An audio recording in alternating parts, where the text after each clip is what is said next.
Hari ini 3 tahun pemerintahan Presiden Joko Widodo dan Wapres Maruf Amin dibayangi ketidakpastian global, resesi ekonomi hingga merosotnya kepercayaan publik terhadap penegak hukum. Memasuki tahun politik, menjaga kepercayaan publik menjadi hal yang semakin menantang. Pemerintah harus semakin transparan agar tidak menimbulkan praduga yang bisa menggoyang stabilitas sosial politik nasional. Apa yang harus betul-betul disikapi dengan hati-hati? Kita bahas bersama narasumber. Sudah bergabung Mas Mufti Makarim, tenaga ahli utama Kedeputian 5 KSP. Selamat malam Mas Mufti. Selamat malam Mbak Putri. Terima kasih atas waktu Anda. Dan juga Mas Burhanuddin Muhtadi, Direktur Eksekutif Indikator Politik Indonesia. Mas Burhan, selamat malam. Malam Putri. Terima kasih atas waktu Anda. Indikator beberapa kali melakukan survei terhadap kepuasan masyarakat ya atas kinerja Presiden Jokowi dan juga Wapres Ma'ruf Amin. Tapi saya ke Mas Mufti dulu. Mas Mufti, 3 tahun terjadi dan KSP juga hari ini cukup membeberkan beberapa hal yang menjadi bukti keberhasilan pemerintah. Tapi adakah refleksi dari atau adakah evaluasi selama 3 tahun terakhir ini, Mas Mufti? Ya, saya kira pemerintah dalam melaksanakan seluruh program dan juga seluruh agenda yang sudah dipaparkan dalam 3 tahun terakhir itu tentu berbasis pada perencanaan, dan setiap perencanaan tentu akan disertai dengan evaluasi, baik itu yang bersifat periodik ataupun bersifat langsung. Terutama misalnya secara khusus dalam agenda penciptaan stabilitas politik misalnya. Kita 2 tahun yang lalu berhadapan dengan pandemi COVID-19. Di dalam proses itu tentu tantangan untuk melakukan pemulihan kesehatan, tantangan untuk melakukan pemulihan ekonomi, itu tidak semata-mata dievaluasi secara periodik, tetapi juga dievaluasi secara harian. Karena itu berkaitan dengan kepentingan dan keselamatan dari masyarakat secara umum maupun juga sistem politik dan ekonomi secara khusus. Nah, pada saat ini juga kita berhadapan dengan tantangan ketidakpastian ekonomi global, tantangan konflik di kawasan Eropa, dan juga beberapa tantangan lain yang memberikan imbas, baik itu imbas terhadap ekonomi maupun imbas secara politik. Sehingga dalam menghadapi situasi semacam ini, pemerintah tidak saja mengevaluasi secara periodik, tetapi juga setiap langkah yang diambil sebagai respon terhadap perkembangan situasi itu tentu akan selalu dievaluasi. Mas Burhan, kalau misalnya melihat dari perkembangan, kami memiliki grafisnya, tapi sebentar lagi akan disiapkan dan akan kami tayangkan. Sebenarnya tertinggi di Januari 2022 kalau tidak salah. Dari hasil indikator politik Indonesia itu sampai 75,3%, itu 3 tahun terakhir itu paling tinggi kalau tidak salah. Itu indikatornya apa saja, dan terendah awal September ya, 62,6 sampai 62,2 ya, 2 pekan pertama di September. Jadi apa saja flip yang terjadi begitu drastis di sini, Mas Burhan? Ya, jadi Januari 2022 approval rating presiden itu bukan hanya pulih pasca 2 tahun kita menghadapi pandemi 2020 sampai 2022 awal, tetapi yang saat itu adalah persepsi ekonomi nasional itu betul-betul membaik. Jadi di Mei 2020 yang mengatakan kondisi ekonomi nasional memburuk itu 81%.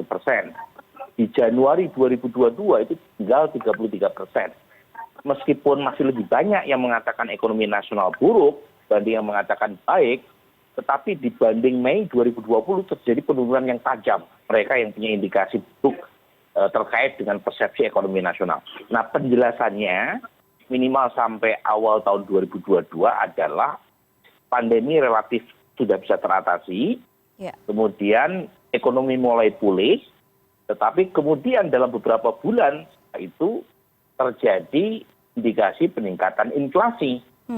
Jadi ekonomi global yang mulai membaik, inflasi mulai membayangi, terutama drama goreng. Jadi di bulan April sampai Mei, approval rating presiden drop kembali menjadi angka 58%, meskipun tidak sampai di bawah 50%.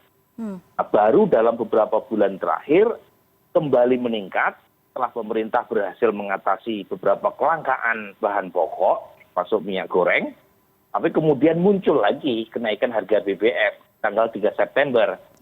Nah, cuma pemerintah pintar, Putri, menaikkan harga BBM ketika approval rating di bulan Agustus mencapai 72%. Jadi ketika turunnya nggak terlalu terkoreksi jauh ya? 9,7 poin, kebijakan yang tidak populer itu itu masih di atas angka 60%. Nah, menariknya di survei terakhir, efek negatif kenaikan harga BBM terkait dengan inflasi yang awalnya diprediksi hingga 7%, kenaikan inflasinya ternyata hanya 5,8-5,9%. Itu yang kemudian membuat persepsi ekonomi nasional kembali mengalami perbaikan pasca kebijakan yang tidak populer di tanggal 3 September. Jadi terakhir angka kita 67%, mereka yang puas. Nah, semuanya memang berkaitan dengan ekonomi. Faktor lain, misalnya soal hukum, soal yang lain-lain, itu secara umum terlalu banyak menyumbang penjelasan berkaitan dengan approval. Mas Burhan, dari beberapa faktor itu yang paling dragging, yang paling menarik, yang paling membawa tingkat kepercayaan publik itu, approval rating itu turun, yang mana Mas Burhan? Yang harus menjadi concern pemerintah? Kalau inflasi, jadi 31% masyarakat yang tidak puas, kan ada 31% yang mengaku sangat tidak puas atau tidak puas, itu alasan utamanya adalah top of mind ya, katanya apa yang membuat mereka tidak puas, itu alasan harga-harga kebutuhan pokok yang meningkat. Jadi itu lagi-lagi tidak bisa dipisahkan dari kenaikan harga BBM tanggal 3 September. Tetapi kan pemerintah punya skema. Betul. Skema berkaitan dengan memitigasi dampak kenaikan harga BBM. Misalnya subsidi terkait dengan logistik, sehingga efek kenaikan harga BBM sampai membuat inflasi mencapai 7%. Kan inflasi terakhir 5,8-5,9%. Tetap ada dampaknya, tetapi secara umum tidak sebesar yang dikhawatirkan sebelumnya. Mas Mufti, apakah angka-angka ini, approval rating ini betul-betul menjadi perhatian dan betul-betul diperhatikan oleh pemerintah? Hal-hal seperti ini, terutama berkaitan dengan faktor-faktor tertentu yang menjadi yang berpengaruh besar dalam tingkat kepercayaan atau approval ratings ini.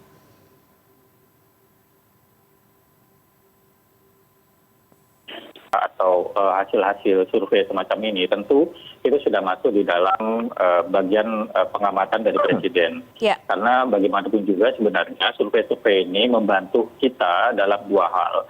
Pertama, untuk melihat bagaimana persepsi masyarakat terhadap pemerintah. Kemudian yang kedua juga dalam hal membantu pemerintah untuk membuat skema-skema apabila memang persepsi dari masyarakat itu mengarah pada persoalan-persoalan baru yang ditimbulkan sebagai ekses dari kebijakan yang tidak populis. Contohnya seperti yang disampaikan oleh Pak Burhanuddin tadi misalnya terkait dengan kebijakan kenaikan harga BBM. Pemerintah memang berada pada dua pilihan yang sulit ya, antara mempertahankan subsidi yang dalam banyak hal tidak tepat sasaran, di sisi lain juga untuk mengawal agar anggaran negara tidak terserap terlalu banyak dalam subsidi tetapi bisa diprioritaskan untuk sektor lain. Nah, dalam situasi seperti ini ketika kebijakan kenaikan BBM dikeluarkan, pemerintah juga menyiapkan bantalan-bantalan, dan saya kira bagaimana pemerintah bisa menyiapkan bantalan itu karena sebelum bulan September ketika penetapan harga baru BBM itu diterapkan, sudah ada beberapa subsidi, sudah ada beberapa survei dan juga beberapa pemetaan yang menunjukkan kegelisahan masyarakat apabila misalnya harga BBM dinaikkan, apa impact-nya terhadap daya beli, misalnya ketika harga-harga barang biasanya kebutuhan pokok secara otomatis naik misalnya. Lalu kemudian juga terkait dengan kecukupan dari sisi penghasilan ya, yang tadinya dengan uang jumlah yang sama, tapi karena harga naik daya beli menurun misalnya. Nah, bantalan-bantalan itu harus bisa disiapkan karena salah satunya pemerintah sangat aware terhadap survei-survei yang ada, baik yang dilakukan oleh lembaga survei yang independen maupun juga oleh infrastruktur yang ada di dalam pemerintah seperti Badan Pusat Statistik misalnya. Kita sekarang nanti lihat sebenarnya kalau misalnya kita bicara soal kepercayaan publik ini banyak sekali faktornya. Tapi yang akan muncul dalam beberapa tahun ke depan ini tentu saja kita berkaitan sudah masuk ke tahun politik. Dan bagaimana kemudian pemerintah menaruh perhatian berkaitan dengan ini. Nanti setelah jeda kita bahas, tetap bersama kami di CNN Indonesia Newscast.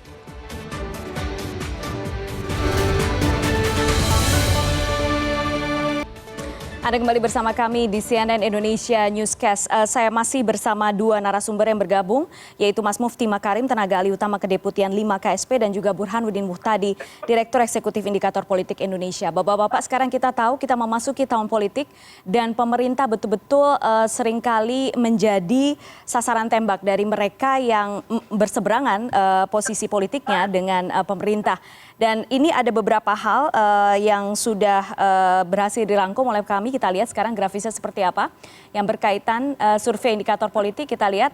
Mas Burhan mungkin bisa dijelaskan ini pergerakannya bagaimana, Mas Burhan? Ini tren kondisi politik nasional dan bagaimana kira-kira dampaknya terhadap pemerintahan Jokowi Ma'ruf Amin?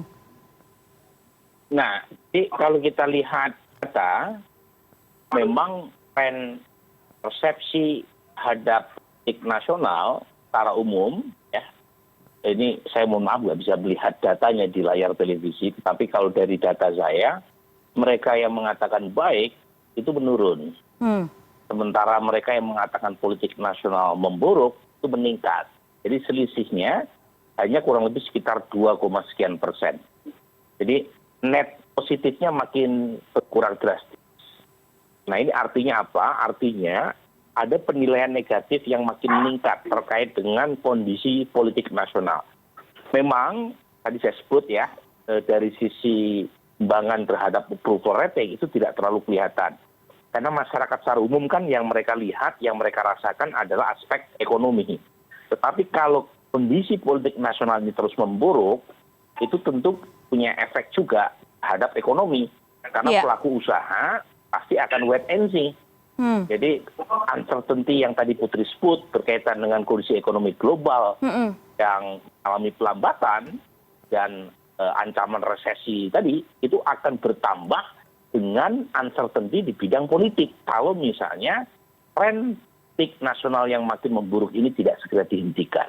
Nah sayangnya Putri, ke depan makin berat kan tantangannya karena sudah makin dekat dengan tahun politik. Jadi kalender pemilu mau tidak mau membuat masyarakat harus menyiapkan diri untuk terlibat dalam turbulensi politik yang diakibatkan oleh perilaku para elit. Apakah kemudian ini juga menjadi concern oleh pemerintah, Mas Mufti? Seberapa jauh pemerintah melihat hal-hal seperti ini? Ya, saya kira untuk tahun 2022 sampai dengan tahun 2024 ada 3 hal yang menjadi fokus dari pemerintah ya dalam rangka mengawal tahun-tahun politik ini. Yang pertama tentu adalah penyelenggaraan pemilu. Pemerintah ingin memastikan bahwa seluruh proses penyelenggaraan pemilu itu berjalan sesuai dengan kalender yang sudah ditetapkan, termasuk juga prasyarat-prasyarat perlengkapan prosesnya itu dapat dilaksanakan dengan baik oleh seluruh penyelenggara maupun oleh lembaga pengawas ya. Lalu kemudian yang kedua, menjaga stabilitas politik, sosial dan lain sebagainya. Karena bagaimanapun juga pemilu adalah proses demokrasi yang harus bisa dijalankan dalam suasana yang demokratik dan juga disertai dengan stabilitas keamanan dan ekonomi. Karena bagaimanapun juga kita tidak ingin pemilu dipaksakan untuk dapat dilaksanakan dalam satu situasi yang tidak stabil. Nah yang ketiga saya kira juga yang penting untuk diperhatikan oleh pemerintah karena kita masih menghadapi situasi ketidakpastian akibat pandemi COVID-19 apalagi juga pada saat ini muncul varian baru, maka tentu pemerintah berkepentingan untuk memastikan bahwa situasi kesehatan dapat terkendali. Nah tadi kalau Pak Burhanuddin menyatakan yang dikhawatirkan itu adalah kelindan antara ketidakstabilan pada situasi politik dan ekonomi. Kalau kami melihat justru ada faktor ketiga yaitu soal situasi kesehatan ya. Karena bagaimanapun juga ketika situasi pemilu di mana masyarakat berpesta demokrasi lalu kemudian melaksanakan aktivitas-aktivitas publik, di sisi lain kita harus memastikan bahwa dalam situasi yang demikian layanan-layanan kesehatan sudah paripurna. Artinya misalnya untuk memastikan bahwa pemilu dilaksanakan dengan aman dan kampanye politik bisa berjalan dengan baik, prasyarat-prasyarat kesehatan misalnya dari sisi fasilitas pelaksanaan pemilu maupun juga dari sisi persyaratan individual seperti vaksin sudah bisa terlaksana secara sempurna. Nah dari sisi politik sebenarnya pemerintah sampai sekarang memikirkan bagaimana pengalaman-pengalaman dari 2 atau 3 pemilu yang berlangsung sebelumnya, di mana kita menghadapi tantangan populisme, tantangan ujaran kebencian, hoax, fanatisme, lalu kemudian juga beredar berbagai disinformasi, itu tidak bisa terulang atau tidak akan terulang lagi ke depan. Termasuk juga dalam hal ini kita memastikan bahwa pemilu itu tidak menjadi satu momentum di mana justru yang terjadi adalah keretakan, ancaman terhadap kebinekaan, kehilangan solidaritas kebangsaan, dan juga ketidakmampuan merawat moderasi di masyarakat. Nah, ini yang menjadi PR, dan tentu kita semua selain memperhatikan dampak dari ekonomi, ya, kita juga memperhatikan dampak politik ini terhadap stabilitas. Dan saya kira ini sudah menjadi prioritas dan arahan di mana kita semua di pemerintahan itu harus memastikan sejak tahun 2022 sampai dengan nanti 2024, segala situasi baik politik, ekonomi maupun kesehatan dapat stabil. Mas Mufti dan Mas Burhan, tapi kalau misalnya sebenarnya kita lihat, apakah ini juga, saya tertarik sebenarnya dengan yang disampaikan oleh Anda tadi menyebut sudah mencegah adanya perpecahan dan lain sebagainya. Tapi Mas Burhan, apakah kemudian pernyataan-pernyataan itu, kadang kan pernyataan-pernyataan itu, narasi itu sebenarnya sudah menunjuk ke beberapa kelompok gitu kan. Apakah narasi-narasi seperti itu bisa jadi kontraproduktif terhadap kepercayaan publik terhadap pemerintah di tahun-tahun politik ini? Ya, tentu ada persoalan polarisasi, politik identitas, hoax, ya, yang selama ini mewarnai bukan hanya politik elektoral di tingkat domestik, tapi juga politik di tingkat dunia. Jadi jangan lupa polarisasi, identitas politik, hoax, post-truth, itu tidak hanya Indonesia yang menghadapi, yang mengalami, tetapi juga problem global. Nah, saya justru pengen menyoroti internal pemerintahan berkaitan dengan kalender pemilu yang makin dekat. Ada 7 partai pendukung pemerintahan. Jadi dari 9 partai yang punya kursi, 7 diantaranya bergabung dengan pemerintahan Pak Jokowi. Nah, semakin dekat dengan jadwal pemilu, yang saya khawatirkan adalah energi, stamina, dan pikiran dari 7 partai yang menempatkan representasinya di kabinet itu makin terbelah dan terpecah. Jadi ada sebagian, saya khawatirkan, yang lebih banyak memikirkan agenda politik elektoral partainya masing-masing. Nah, itu kekhawatiran saya. Dan menurut saya kekhawatiran itu sangat justified. Kalau kita lihat, misalnya sekarang sudah terlihat ada satu partai internal pemerintah yang sudah mendeklar capres. Nah, bagaimana dengan partai-partai lain di dalam gerbong pemerintahan? Apalagi kalau mereka jadi ketua umum partai atau elit partai. Bagaimanapun loyalitasnya akan terbagi. Nah, di situ perlu disiplin kuat dari perintah, terutama Pak Jokowi sebagai pemimpin, ya, untuk memastikan menteri-menteri maupun aparat di bawahnya tidak terganggu oleh agenda pemilu. Saya tahu ini imbauan yang normatif, karena pada dasarnya suka tidak suka pasti akan terbelah perhatian maupun pikiran dari anggota terutama yang berasal dari partai politik. Dan apakah kalau misalnya kita bicara sudah masuk ke sana, misalnya dalam waktu dekat kemudian dilakukan reshuffle, apakah itu menurut Anda Mas Burhan bisa sedikit memulihkan kepercayaan publik, terutama memperbaiki internalnya dulu? Nah, lagi-lagi reshuffle itu bisa pisau bermata dua, Putri. Satu sisi mungkin kalau penggantinya punya citra sekaligus potensi dan integritas yang lebih baik dibanding yang diganti, bisa menimbulkan pemulihan persepsi publik. Cuma jangan lupa waktu tinggal 2 tahun. Betul. Nah, kalau misalnya gantinya apapun tidak segera dengan rama atau ritme kerja di dalam kabinet, alih-alih perbaiki kinerja, tapi justru butuh waktu untuk belajar beradaptasi dengan birokrasi dan seterusnya. Karena time is ticking, lama-kelamaan waktu udah makin habis. Jadi maksud saya, di dalam kondisi makin dekat pemilu itu juga tentu menjadi jawaban. Ini memang serba dilematis, dan dalam pengambilan kebijakan tidak ada kebijakan yang sempurna. Jangan yang diambil adalah kebijakan yang paling sedikit mudaratnya. Nah, itulah yang harus dilakukan. Tidak ada kebijakan yang bisa menyenangkan semua pihak. Tetapi yang pasti adalah ada tantangan, ya, lebih dari separuh kabinet dikuasai oleh representasi dari partai politik pendukung pemerintah. Betul. 4 atau 5 ketua umum menjadi menteri. Ya. Ada Pak Erlangga, ada Pak Prabowo, kemudian sebelumnya Pak Soeharto, ya, ada 3 atau 4 atau 5 ya ketua umum yang menjadi anggota kabinet. Tentu perhatian mereka tidak sekedar memastikan kabinetnya bisa berjalan seiring dengan makin dekatnya jadwal masa jabatan mereka akan habis nanti, tapi saat yang sama juga memastikan partainya bisa survive di tengah jadwal pemilu yang makin dekat. Oke. Mas Mufti, bagaimana tanggapan Anda berkaitan dengan ini? Tadi ada beberapa masukan dari Mas Burhan. Ya, saya setuju dengan Mas Burhan ya soal kekhawatiran yang disampaikan akan ketidakefektifan penyelenggaraan pemerintahan pada tahun ini, bahkan sampai dengan nanti pada tahun 2024. Tapi kalau dari kami melihat bahwa sebenarnya pemilu ini kan sesuatu yang selalu berlangsung secara periodik.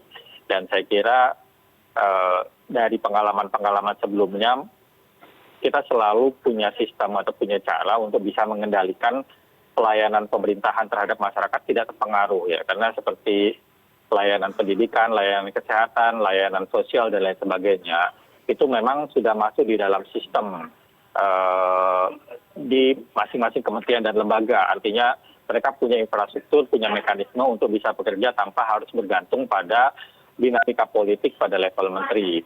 Nah, ini yang saya kira kita akan dorong untuk bisa semakin efektif, ya, atau tetap berjalan seperti biasa.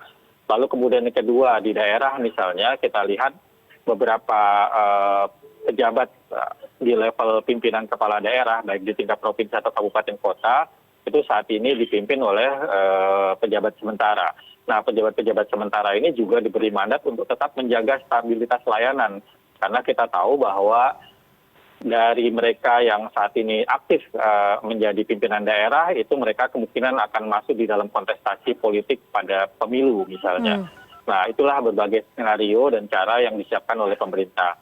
Prinsipnya Presiden selalu mengamanatkan bahwa seluruh legasi dan seluruh hal-hal yang bersifat pelayanan itu tidak boleh tidak dituntaskan sampai dengan masa beliau selesai menjabat di tahun 2024. Sehingga kita semua di dalam birokrasi, baik itu di lingkungan istana maupun juga di pemerintahan di level kementerian dan lembaga, itu tetap untuk bisa memastikan semuanya berjalan dengan baik. Karena bagaimanapun juga layanan pemerintahan pasti akan berkorelasi terhadap kesuksesan dari penyelenggaraan pemilu yang merupakan bagian dari event politik besar di tahun 2024. Mas Mufti, karena Anda sudah menyinggung juga soal berkaitan dengan pelayanan publik, kita tahu yang akhir-akhir ini menjadi sorotan keras adalah kepuasan publik berkaitan dengan penegakan hukum dan juga penegak hukum di Indonesia. Mas Burhan, kalau misalnya yang Anda lihat dari survei terakhir, hasilnya bagaimana, Mas Burhan? Itu ada angka yang menurun sekali di September itu, ya? Iya, jadi gini, kalau di penegakan hukum itu kan aspeknya umum, ya. Iya. Bukan semata-mata satu institusi misalnya. Tapi juga ada kejaksaan, ada KPK. Nah, dari data kita itu variatif. Memang approval atau public trust terhadap polisi drop dibanding tahun lalu. Tetapi public trust terhadap kejaksaan justru meningkat tajam. Oke. Jadi sekarang lembaga yang paling dipercaya oleh publik, lembaga penegakan hukum adalah kejaksaan. Baru kemudian pengadilan, KPK, dan terakhir adalah polisi. Jadi ini yang jelaskan mengapa kemudian evaluasi publik terhadap kondisi penegakan hukum nasional itu relatif sangat fluktuatif. Betul. Jadi di data terakhir yang mengatakan kondisi penegakan hukum nasional membaik itu meningkat dibanding sebelumnya. Karena kebetulan itu bersamaan dengan citra positif kejaksaan yang mulai membaik. Tetapi memang kondisi publik, ya, terkait dengan bagaimana jalannya penegakan hukum oleh institusi polisi itu belum mengalami perbaikan, terutama sejak kasus Sambo. Dan terakhir kemudian terdampak oleh tragedi Kanjuruhan di Malang. Nah jadi secara umum begitu. Poin saya adalah penegakan hukum ini tidak bisa diselesaikan oleh satu institusi kejaksaan saja atau polisi saja atau KPK saja. Butuh komitmen dari Panglima tertinggi yaitu Presiden Jokowi untuk memastikan penegakan hukum bersifat imparsial dan saat yang sama apalagi dalam tahun-tahun jelang politik pemilu ya itu betul-betul tidak berjalan tanpa terganggu atau terpengaruh oleh iklim politik. Nah kalau misalnya itu bisa dipastikan tentu bisa memberikan kepastian buat ekonomi karena kita sedang melakukan pemulihan pasca pandemi. Betul. Dan saat yang sama memberi sinyal positif buat pelaku usaha bahwa hukum bisa menjadi panglima. Itu kira-kira. Oke, Mas Mufti, tentunya pemerintah pasti sudah melihat terutama hal ini ya, dan disikapi dengan hati-hati sekali. Kemudian puncaknya tentu saja ketika Presiden Jokowi kemarin memanggil ratusan polisi ke istana, Mas Mufti. Tindak lanjut setelah itu apa, Mas Mufti, untuk memastikan karena ini sangat sensitif kepercayaan publik di sini berkaitan dengan penegakan hukum. Jadi sedikit saja ada pemantik itu kemudian langsung semakin merosot. Dan tadi seperti dikatakan oleh Mas Burhan, memang kemudian tidak bisa dilihat hanya satu atau satu lembaga saja, tapi itu terbantu oleh lembaga lain. Tapi bagaimana memastikan bahwa semuanya sama-sama ke arah yang lebih baik, Mas Mufti? Iya, ketika Presiden memanggil perwira polisi ke istana, sebenarnya ada dua pesan yang ingin disampaikan kepada Presiden. Pertama, bahwa Presiden memberikan dukungan terhadap institusi Polri selama mereka bisa memperbaiki citra dan juga bisa mendorong perubahan yang signifikan dari apa yang hari ini mereka hadapi. Presiden bahkan menggarisbawahi bahwa soal menurunnya persepsi publik ya terhadap kinerja kepolisian itu harusnya menjadi satu cambuk bagi teman-teman di kepolisian untuk bisa melakukan koreksi dan perbaikan. Nah, kemudian yang kedua, Presiden juga ingin menyampaikan bahwa sebagai bagian dari fungsi pemerintahan di bidang keamanan, mau tidak mau ada kebutuhan masyarakat terhadap polisi. Nah, jika polisi tidak bisa melakukan proses perbaikan dengan segera, maka itu justru akan mencederai harapan masyarakat terhadap profesionalitas mereka dan kemampuan mereka untuk memberikan layanan di bidang keamanan. Nah, ini menunjukkan bahwa ketika ada masalah, Presiden langsung masuk pada titik akupunturnya ya. Di polisi itu persoalan yang kemarin dilihat oleh Presiden adalah soal akuntabilitas, lalu kemudian yang kedua soal profesionalitas, dan yang ketiga soal kultur. Nah, titik-titik akupuntur inilah yang kemudian dalam pengarahan Presiden kemarin ditekankan kembali kepada polisi. Nah, begitu juga kepada instansi yang lain, Presiden juga selalu memberikan arahan yang serupa, karena pada dasarnya kita sebagai negara hukum tentu tidak bisa sekedar berpegang pada undang-undang, tetapi undang-undang ini juga harus dilaksanakan atau dijalankan oleh infrastruktur hukum yang juga baik. Nah, yang saya ingin sampaikan juga bahwa dalam konteks penegakan hukum, betul yang disampaikan oleh Pak Burhanuddin tadi bahwa ini tidak hanya bicara satu institusi, tapi bicara satu sistem ya, atau yang biasa kita sebut sebagai criminal justice system misalnya dalam penegakan hukum. Nah, tentu aspek hulu dan hilir ini membutuhkan pembenahan tidak saja dari proses yang dilakukan oleh pemerintah, tetapi juga dorongan dan pressure daripada masyarakat, karena bagaimanapun juga beberapa persoalan dalam penegakan hukum kita itu berkorelasi juga dengan beberapa persoalan yang muncul di masyarakat, misalnya berkaitan dengan isu pungli, suap dan lain sebagainya. Nah, tentu ini membutuhkan kerjasama dari semua pihak sehingga citra dari penegakan hukum kita betul-betul bisa membaik secara kolektif. Oke, baik. Bapak-bapak, terima kasih banyak untuk diskusi kita malam ini yang pasti banyak hal yang perlu diperhatikan ya, terutama di tahun politik seperti tadi yang sudah disampaikan beberapa halnya oleh Mas Burhanuddin Muhtadi. Terima kasih sekali lagi atas diskusinya malam hari ini, Mas Burhan, Mas Mufti. Ya, terima kasih banyak.